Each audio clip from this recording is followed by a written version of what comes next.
Now, when indigestion happens, you get all this undigested food that sits there and causes all kinds of havoc in your intestinal system. Welcome to the What Up Doc University podcast, your number one resource for total body wellness. Here's your host, Dr. Mike.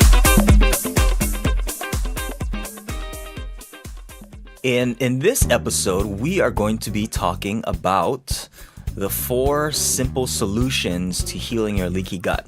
Okay, so all this week we've been talking about digestion. So you guys learned about the process of digestion, the 4 different places of digestion.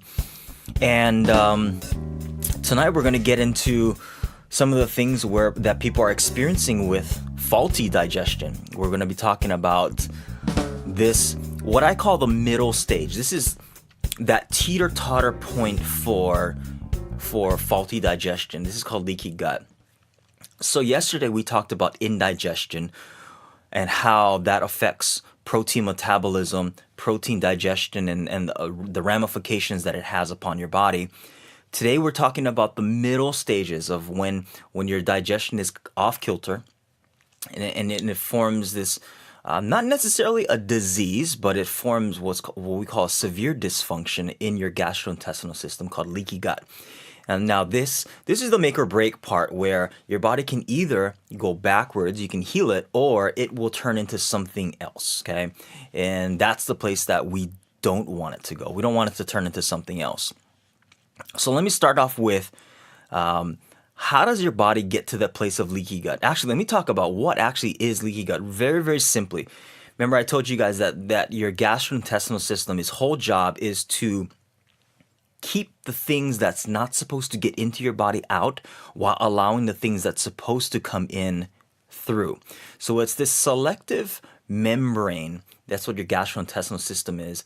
And it lets things in and it keeps things out. Now, leaky gut is when the exact opposite happens, or it just lets everything in. But instead of your intestines having these what's called gap junctions, instead of them being tight gap junctions, they start opening up. So you have undigested foods that may pass through the gut lining. And that's when we start getting immunological reactions, because your body does not like undigested food passing through. What happens there is you get inflammation, chronic inflammation, and all that stuff. That's the basis behind leaky gut. And obviously we can get more in depth on it, but that's the basis of it.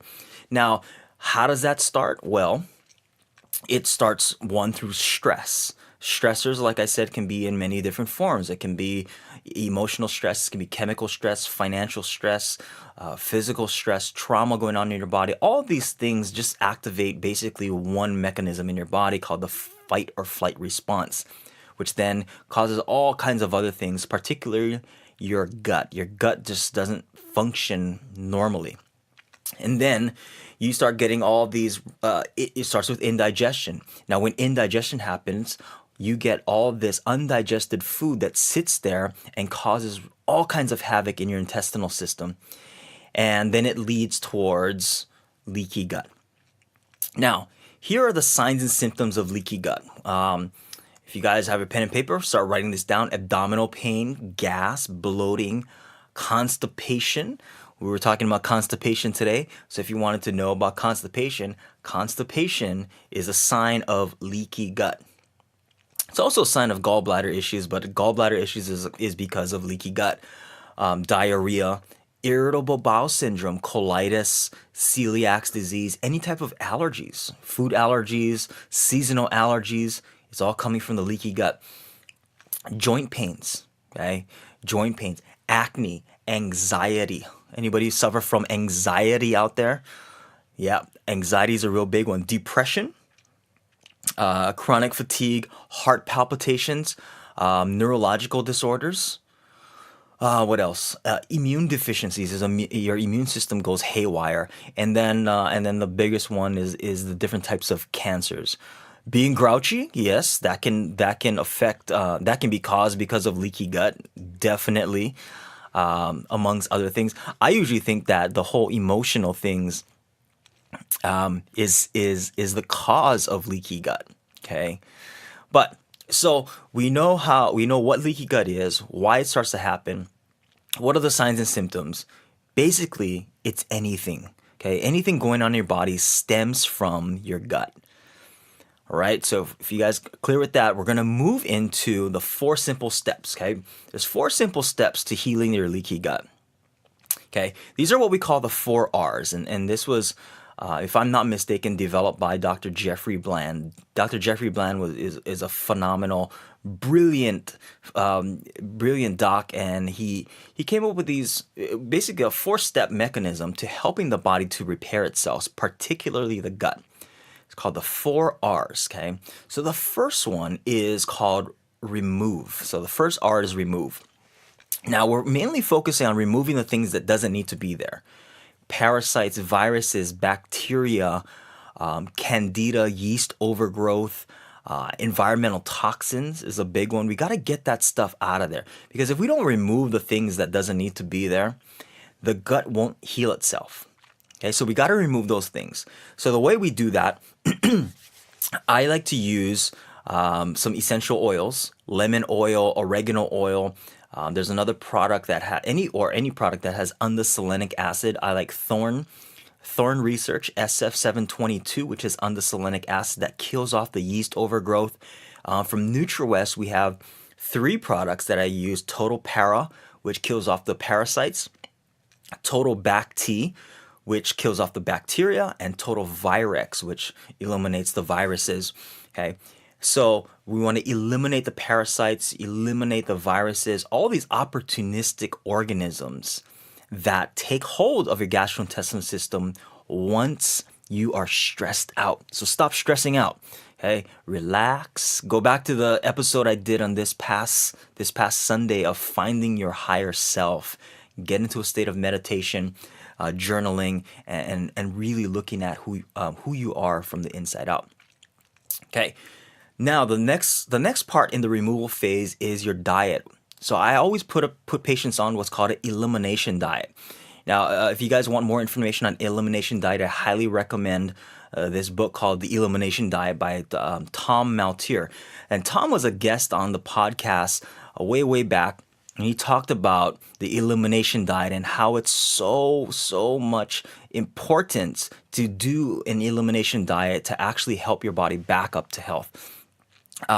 So go out and get the book called Elimination Diet by Tom Maltier. Also, if you go to the website at whatupdocuniversity.com, type in Tom Maltier or Elimination Diet, and then that episode will come up.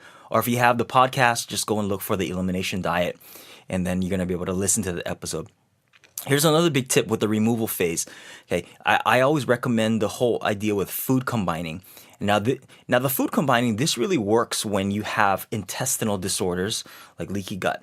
This doesn't necessarily have to apply otherwise, but really if you have leaky gut, you want to stick to this food combining. Basically, the rule is eat your proteins and your vegetables, your non-starchy vegetables, so proteins and vegetables, and then your carbohydrates on a separate meal. So if you have the carbohydrates that you're eating, whether it's like a starchy vegetable, eat that separate from your main proteins. Then also with the proteins, you never want to mix the animal proteins. So say you're eating a chicken and a fish, don't mix that together. Just have one animal protein type and then a non-starchy vegetable. You want to do that to let your body heal. And there's a whole physiology behind that. I won't get into that tonight. So the first R is remove. Second R, you guys ready? Second R is replace. Okay, you want to replace all the things that your body's been going downhill on. First place we're going to start to replace is hydrochloric acid. Remember, I talked about hydrochloric acid decreases as you age, and your mid-20s, you start decreasing in hydrochloric acid output. And hydrochloric acid jobs is twofold. One is to disinfect the foods that you're eating. So it's supposed to be ridding your body of those parasites, viruses, and bacteria. And the second job is to denature the proteins that you're eating. So denaturing will make, if the protein's like balled up like this, it'll open up the protein so that the enzymes that digest the protein can get more easily accessible to it. So you want to increase with or supplement with hydrochloric acid. Look for a supplement called betaine or betaine, whatever you want to call it. We call it betaine HCl. And 600 milligrams per capsule. What you want to do is you want to start with one capsule. You're going to take this about midway or a little bit after you start eating. And you're going to start off with one, and then you're going to increase and ramp that up to 5 until you start feeling a little warming, burning sensation in your stomach. Then that's when you stop and back off. That'll help increase hydrochloric acid in your stomach. Next one is digestive enzymes. You want to have digestive enzymes that contain proteases, lipases, and amylases at minimum. Okay, those three, because those will take care of your proteins, fats, and carbohydrates. There's 2 essential oils that I really like for helping with replacing of the digestive part is peppermint oil and ginger oil. Those are really good ones. Okay, so that was the second one, replace. The third one is re-inoculate. And this one is really easy. Re-inoculating means that you're going to get the good bacteria back into your system. Okay, so re-inoculating with probiotics. Okay, you have to have good probiotics.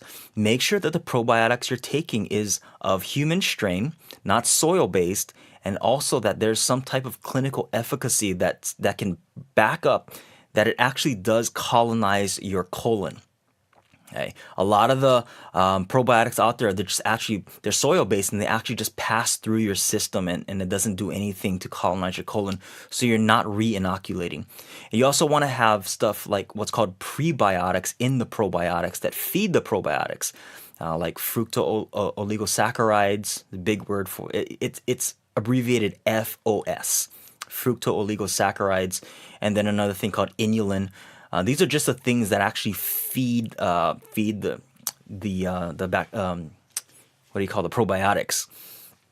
Can I motivate you to write your research paper? Absolutely. You can write a research paper on the 4 steps to getting your leaky gut back into order.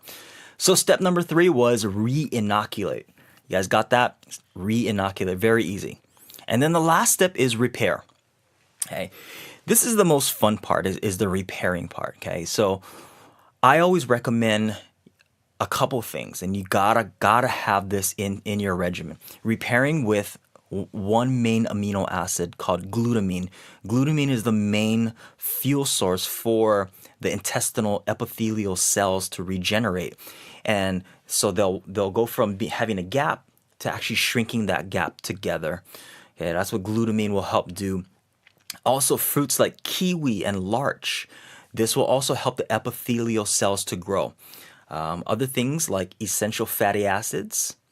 Okay, essential fatty acids is very crucial.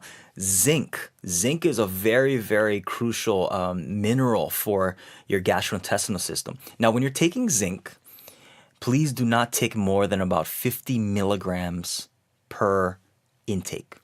Okay, anything above 50 milligrams, it's just going to wreak havoc on your body, and you're going to actually increase gastrointestinal distress. Okay, pantothenic acid is going to be another one. It's part of vitamin B complex.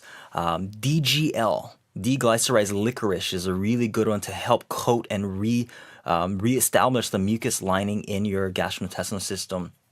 Also, what's another one? Oh, bentonite clay. Okay, bentonite clay is going to be very crucial to helping reestablish and repairing that mucosal lining. Marshmallow root is another one, and another one, N-acetylglucosamine. N-acetylglucosamine. It's often found in joint repair products. N-acetylglucosamine. Look for something that has that. That'll actually help with repairing the epithelial lining of your gastrointestinal system. If you don't know what epithelial means, that's basically just the lining on the inside of your intestines. You want that to be repaired because that is what causes leaky gut. So there you have it, guys. 4 simple steps: remove, replace, re-inoculate, and repair. So do those things. Head on over on the blog. We're going to have in a couple weeks, we're going to have a blog post up that'll highlight all of these things, and I'll have a little cheat sheet for you guys to look over, and basically a checklist that you guys can use to help yourself, because you never want to get to a place of leaky gut. Also, if you do have it, you want to get out of it, because this will lead towards other things. And we're going to talk about those other things in the next couple episodes. Stuff like gastritis, colitis, irritable bowel syndrome, and the dreaded colon cancer. So that's what I have for you guys. Hopefully this was some great information. I'm going to leave the last couple 5 or so minutes for you guys to answer, for me to answer some of your questions that pertain towards tonight.